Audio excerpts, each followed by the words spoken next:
March Madness is here, folks. My Big Ten tournament bracket, predicting a winner, how far will Iowa get, and more, plus a sit-down with recent Iowa football commit Leighton Jones out of Indiana. All that and much more coming up during week 190 of Brada's Branded Thoughts. This is from the Hawkeye of the Storm. Are you a Hawkeye fan living in Story County? Well, if you are, great. If not, we've still got you covered. Introducing From the Hawkeye of the Storm, your source for original Iowa content from the Eye of the Storm, the Hawkeye of the Storm, Ames, Iowa. That's right. Our Hawkeye platform, hosted by StoryCounty.News, strives to offer a unique perspective that you won't find anywhere else. Despite living amid the sea of red that is Cyclone Country, we make it our aim to entertain and inform Hawkeye fans everywhere. From live programming following an Iowa athletic event, to our on-demand podcast, Brada's Branded Thoughts, which you can access through YouTube, Spotify, Apple, Anchor, Amazon, and more. Our goal is to always offer cutting-edge black and gold content. In addition, catch our weekly college football picks throughout the season as you get prepped for the weekend ahead. And the great thing about all of our content is, it's all free. Join us regularly here at From the Hawkeye of the Storm, and be sure to subscribe to our sister channel, Iowa Football at the Voice of College Football. That's Iowa Football at the Voice of College Football on YouTube, as we have teamed up with Mark Rogers and former Iowa football assistant coach Don Patterson to bring you live post-game shows after every Iowa football game. Watch, chat, and even call in to let your voice be heard each and every weekend this fall. Want to learn how you can further support us? Visit our video description on each and every YouTube video we publish. And then, of course, enjoy the content. It's From the Hawkeye of the Storm, hosted by StoryCounty.News, for the best Hawkeye content in the area. Week 190 of Brada's Branded Thoughts. How about that? 190 episodes of this specific podcast. A lot of other content produced on our YouTube channel, From the Hawkeye of the Storm, but this podcast, 190 shows. Thank you to all who listen and for helping make this possible. Want to throw this into the mix. If you are interested in sponsoring this podcast or sponsoring our postgame shows with Coach Gary Close or our postgame shows in the football season with Coach Don Patterson, please let me know. The email, I'm going to throw the email up here on the screen, from the Eye of the Storm at Outlook.com. Contact me. Yes, it's not From the Hawkeye of the Storm. It's a little bit too long. From the Eye of the Storm at Outlook.com to inquire about sponsorship for this channel and for our content. Always appreciated your listening ear and your sponsorship. All right, let's get down to the show for the week. Of course, March Madness is here. What a great time of year it is. And the Big Ten tournament is officially upon us. We're recording this on Wednesday, prior to the first two games of the tournament, featuring Minnesota and Penn State, along with Nebraska and Northwestern. For the record, I want to say this. For the record, I do believe that Iowa will be safely in as a 6th seed, barring some collapse, and I'm talking about the big dance now, barring some collapse in the Big Ten tournament, meaning a loss to either Northwestern or Nebraska. I think Iowa's a 6th seed. If you missed my conversation with Tim Kruger, bracketologist for Stadium, please check that out. I've uploaded that as a podcast from the Hawkeye of the Storm on your favorite podcast platforms. Also, it's on YouTube. Great show, great insight from Tim on Iowa's positioning heading into the first tournament of the postseason. I think Iowa's a 6. Now, what about the Big Ten tournament? Let's take a look at my projected bracket. You're going to see my predicted winners here, marked in, penciled in, how I believe the Big Ten tournament will play out. You see the matchups on Wednesday: Nebraska, Northwestern, Minnesota, Penn State. I see Northwestern beating Nebraska. I know Nebraska's the trendy pick. They just beat Ohio State on the road. They beat Penn State. They beat Wisconsin on the road. I think Chris Collins is going to get his guys together. They seem to be healthy now after that bout with the flu that have certainly affected them on senior night in Iowa City. I think Chris Collins is going to pull a Pat Fitzgerald and take these guys as the seeming underdog and find a way to beat Nebraska in advance to Thursday. So that would set up an Iowa-Northwestern matchup. Let's go down to Minnesota-Penn State. I like the Nittany Lions here. I think Minnesota they have turned into the worst team in the conference. That's represented by the 14 next to their institution name there. They have struggled this year. I give Ben Johnson a lot of credit. He's had to piece together transfers.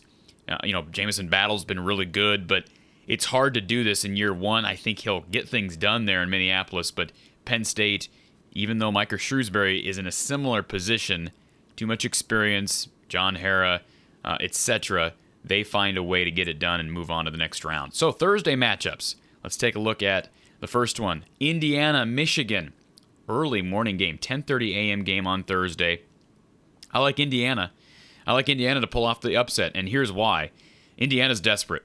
Again, going back to my conversation with Tim Kruger, Michigan is probably in right now. At least that's what, I'm not speaking for what Tim had to say, but I think Michigan is in. Just gathering the information that I did from our conversation with Tim and just their resume, that win at Ohio State over the weekend really helped. I think they're probably in. Indiana is a lot more desperate.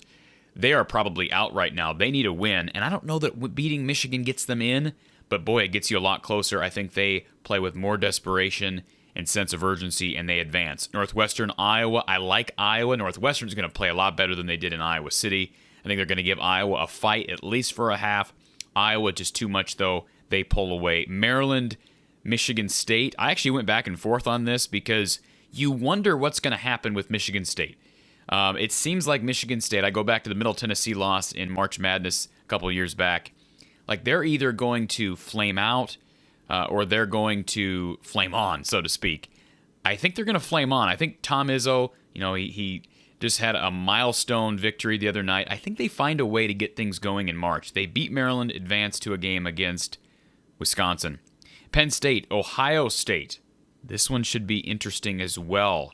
Seth Lundy, I mentioned John Hara. They're going to have some momentum. Those first four teams that play always have a little momentum heading into that second day. And potentially, we saw that with Iowa women's basketball, kind of a slow start when you have that bye or even a double bye. I think Ohio State gets ahead of themselves. I think Ohio State's been struggling anyways, losing to Nebraska, losing at home to Michigan and Iowa. I think Penn State gets them. They know how to win in this tournament. Maybe not Shrewsbury as the head coach, but they know how to win in this tournament. They've done it before. They advanced to Friday. Going back up to the top, Indiana taking on Illinois. The Hoosiers playing desperate, but going up against a really talented Illinois team that's riding high right now after beating Iowa. Illinois wins. Iowa, Rutgers. This is going to be a dogfight. We know the low-scoring affair back in Piscataway earlier this season. Iowa's one of the hottest teams in the country. They're one of the trendy picks to win this tournament. It's going to be a battle. I see it being close. I would be shocked to see Iowa run away with it against Rutgers. Rutgers is a tournament team, for the record. Anybody that still has them on the bubble, I don't get it. I know they lost to UMass and Lafayette. They are a tournament team, in my opinion, even if they lose their first game here. But Iowa gets by, setting up a rematch from last year's Big Ten tournament. Iowa, Illinois in the semifinals. But first, Michigan State, Wisconsin. The Spartans coming off a win against the Terrapins. I think they find a way to get it done against a Wisconsin team who's coming off a loss to Nebraska. Will have been sitting for, 5 days? 4 or 5 days? I think Michigan State gets them. Tom Izzo knows how to coach, and they get on a roll. Penn State, Purdue. Too much Purdue. Penn State with 2 really good wins. At least 1 really good win. I don't know that Minnesota would be a really good win, but beating Ohio State, that's going to really kind of encapsulate their season and give them some momentum moving forward. But Purdue, just too much firepower. I think Purdue's going to start playing better defense. I'd like to think that at least. They've got the athletes for it. They've got the rim protectors. They've just got to start executing on that. And if they do, they got a chance to make it deep in the NCAA tournament. All right, so Saturday, the semifinal matchups, Iowa, Illinois, and Michigan State, Purdue. I like the Hawks. I think the Iowa finds a way, even though I think this is not a good matchup for Iowa. We saw that on Sunday, although Iowa nearly pulled it off. Kofi Coburn gives Iowa fits. I give Chris Murray, Philip Rebracha, Keegan Murray a lot of credit for battling him. They did it without Josh Ogundele. I know Coach Gary Close has said on our postgame show that he doesn't see Fran turning to Ogundele. I wonder, though. I wonder in this matchup, if it occurs, if we see Ogundele for a few minutes. I can't imagine how discouraged Ogundele must be, and I'm certainly not questioning Fran's intelligence as far as evaluation. I think he's playing the guys that give them the best chance of winning. But I just wonder if when Fran watches that Illinois game on tape, if he looks and says, we could have given Josh 4 or 5 minutes, at least to get some physicality matched up with Coburn, perhaps a foul or two. I think that would be something that Fran may consider. I think Iowa wins a close one, and what a great ending to a rivalry. I shouldn't say ending to a rivalry, but at least for this season. And Jordan Bohannon, that rivalry has been intense. I think Iowa fans I know I'm tired of losing to Illinois. Iowa gets to the finals for the first time since 2006. Michigan State, Purdue. The second game on Saturday on CBS. Purdue, too much firepower. Michigan State's a team that I could see making a Sweet 16 run. I could also see them losing in the first round. I kind of alluded to that earlier.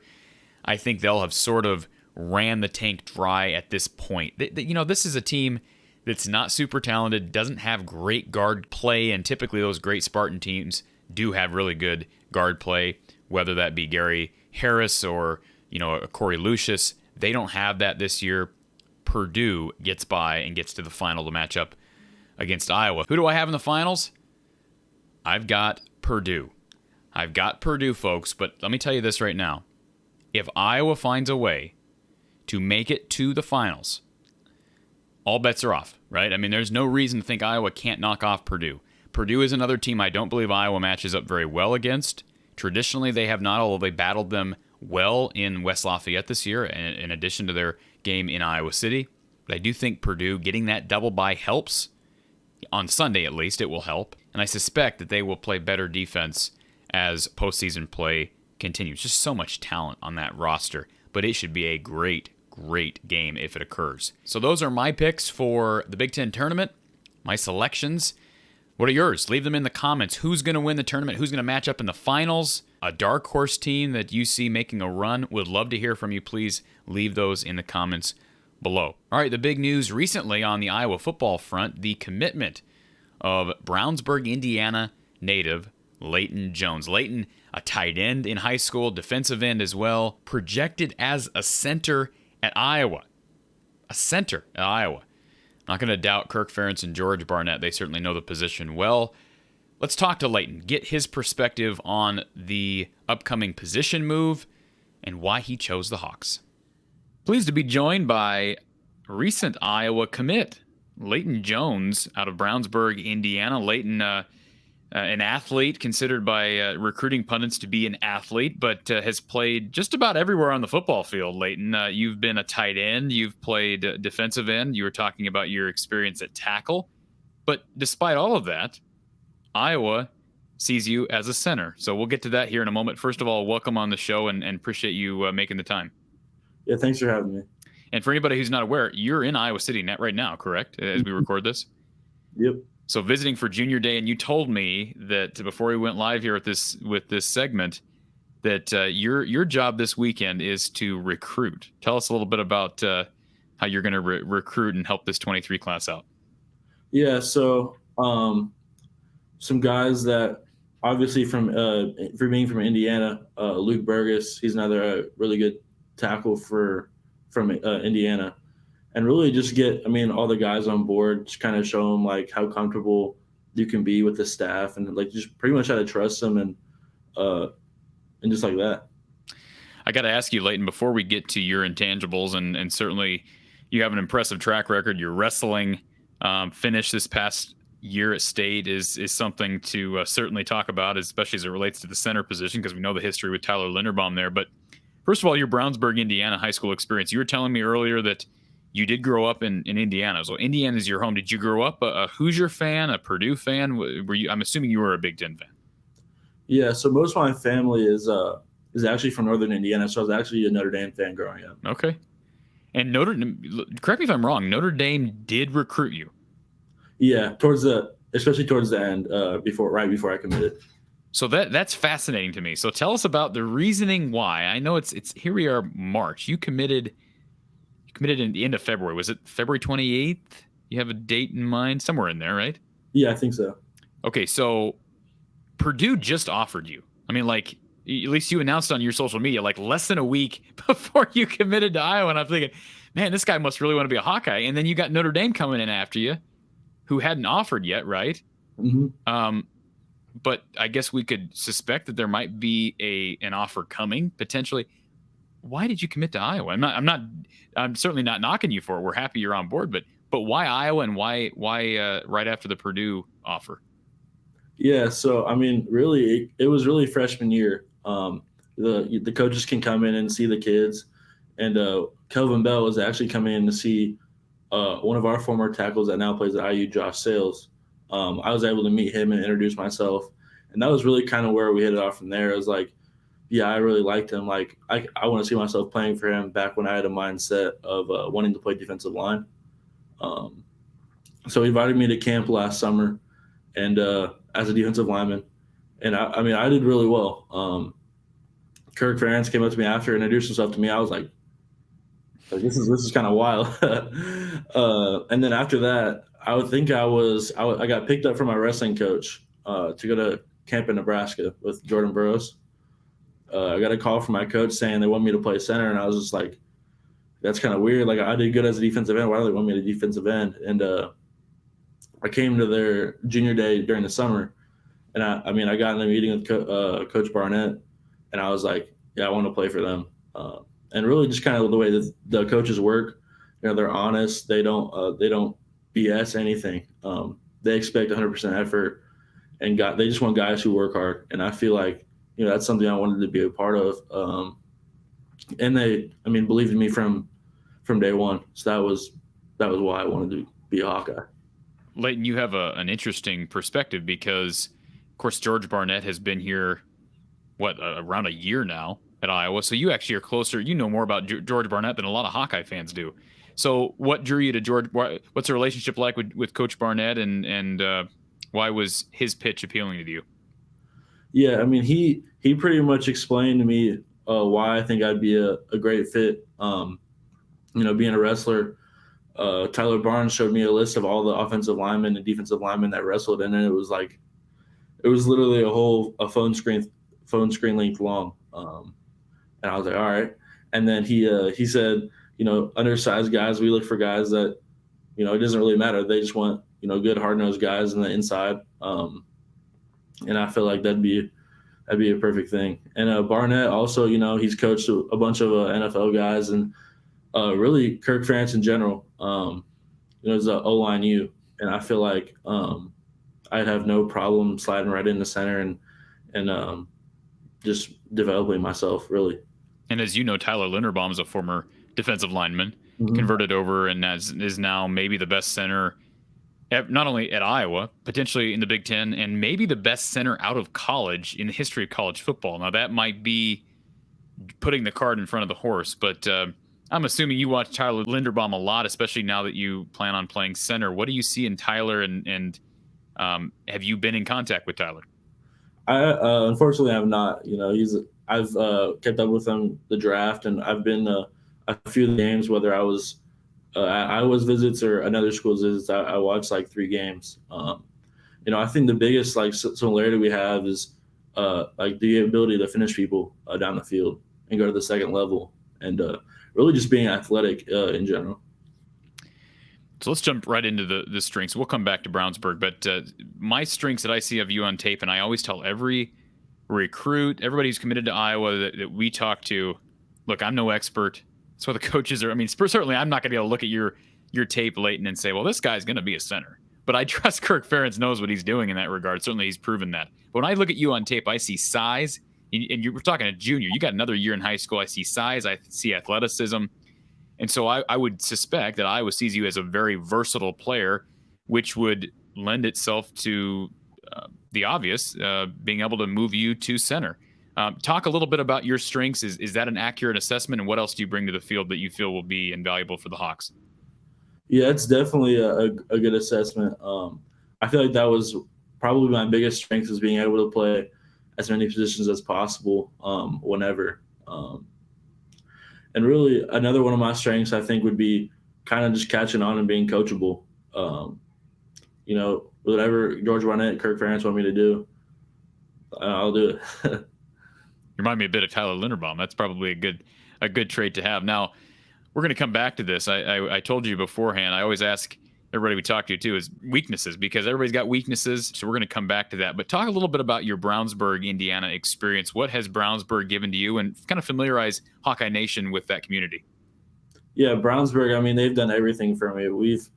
they pump so much money into athletics, and we have a brand new weight room that's nicer than a bunch of the Power Five weight rooms and a lot of college weight rooms in general. And also, I mean, it's a football town. We have 8,000-9,000 people at every game. College coaches come in, two or three of them at a day whenever their period started. So they've done a lot, and really just, I mean, supporting us and helping us get recruited and go to the next level. Absolutely. You see across the country players that commit, decommit, commit again, decommit again, and finally end up somewhere. And I come back to the initial question. I'm going to put you on the spot here, Leighton, because you're committed. You made your pledge, but Notre Dame offers tomorrow. Do you waver? How strong is this commitment right now? I feel like right now it's as strong as it can be. With Kirk Ferentz signed I think it was to 2029, a contract extension, I was like, yeah, I mean, that's where I want to go. The coaches, none of them leave. None of them go to other places. None of the players really go to the transfer portal. They love it there. And the coaches, you can tell they love to coach with Kirk Ferentz. So that was another really one of the big things. None of the coaches leave. The players don't leave. And, I mean, all the players that go to the NFL, they succeed there. And for anybody doubting what Leighton just said, we've talked about it on this show. Just during this past cycle, Iowa, with just 5 guys who have entered the portal and left, which is dead last in the Big Ten. That's probably a category you want to be dead last in. Mm-hmm. So you're right, absolutely. And the sustainability, the coaching staff has been certainly effective for Iowa in recruiting. And boy, the stability over the past 23 years is certainly something we've heard over and over again, being appealing to young men like yourself. Looking at the current roster, have you been able to form relationships with anybody? I know you're going to be here, and I don't know if you're planning on enrolling early. That's probably a ways off, but you're going to be here in 2023. But are you close to anybody on the current roster as of right now? Not the current roster right now. I have talked to a few of the 2022 commits. Cale Vanderbush, he is from Plainfield, so that's only 25 minutes away from me. Our parents actually taught together, so that was also pretty cool. Being able to play with him in 2 years. So I've talked to a few of the 22 guys and definitely some of the other 2023 guys like Alex, Maddox, and all those guys. Who's a better tight end, you or Cale? Definitely him. Definitely him. All right. That's the right answer. But you're a better center. You'll be a better center. I think we can both agree on that. So how was Cale? Was he somewhat integral in your decision? I mean, I don't know how close you guys were or are, but I mean, was he recruiting you to Iowa as well? No, man. Really, I thought my relationship with them, with Iowa, kind of fell off after the season. But then Barnett, kind of rapidly started picking up. We talked like once a week, and then the week before state, he was like, "You're my guy. Call me after state." And I was like, "All right, I got you." And I was like, "So talk us through that. What you said it kind of fell off. What happened that it fell off? Was it just less contact than typically, and then all of a sudden it switched over?" Yeah, I mean, it was less contact for just a little bit, and then it picked up, and I was like, I like the way this is going, and we talked a bunch like once a week, and those are the guys that you can talk to anything about. It's not kind of like those stiff conversations just about football. I mean, you can talk to him about anything. He watched my state matches, and we talked after every single one of those matches too. So let's get back to your intangibles for people just getting to know you. Leighton Jones out of Brownsburg, Indiana, projecting as an interior offensive lineman, specifically a center. I think Iowa, again, knows how to evaluate potential centers. 6'4", 265, and you told me ahead of time that that's accurate. You were third, correct me if I'm wrong, third in the state. You finished third as a heavyweight in Indiana. What an accomplishment that was. What has wrestling given you, and how much was that something that Iowa really said to you? I know you alluded to it earlier, but how big was that for the Hawkeyes to see someone who is physically gifted enough to be able to be a heavyweight wrestler and very successful in a very athletic state like Indiana? Yeah, I think it really honestly helped me a lot. Being able to be really good at two sports and especially wrestling. You know, Iowa's a huge wrestling state, so I mean they love wrestlers, and I mean most of their linemen and defensive linemen are wrestlers. So I feel like that kind of helped me a lot, and it really helps too with footwork, being quick, and like leverage as well. I'm guessing you probably heard of a guy named Tristan Wirfs. Sure, that's a name you've heard before, and you'll see, the Linderbaum taking Wirfs down in the heavyweight bout from years ago is something that has grown kind of iconic in the state of Iowa, and so that's got to help the cause as far as making a decision to come to Iowa as a center, does it not? Oh yeah, a fan actually commented that on my offer post, and I was like, all right, this is sick. It's a pretty legendary video, isn't it? Mm-hmm. Okay, let's get back to weaknesses. So we've talked you up. We've self-promoted. That's great. But what does Leighton Jones need to improve on? It can be on or off the field. I guess maybe we can start with on the field. As far as it relates to being a center, are there things that Iowa has pinpointed that maybe they've said in the next year we want you to really focus in on this during your senior year?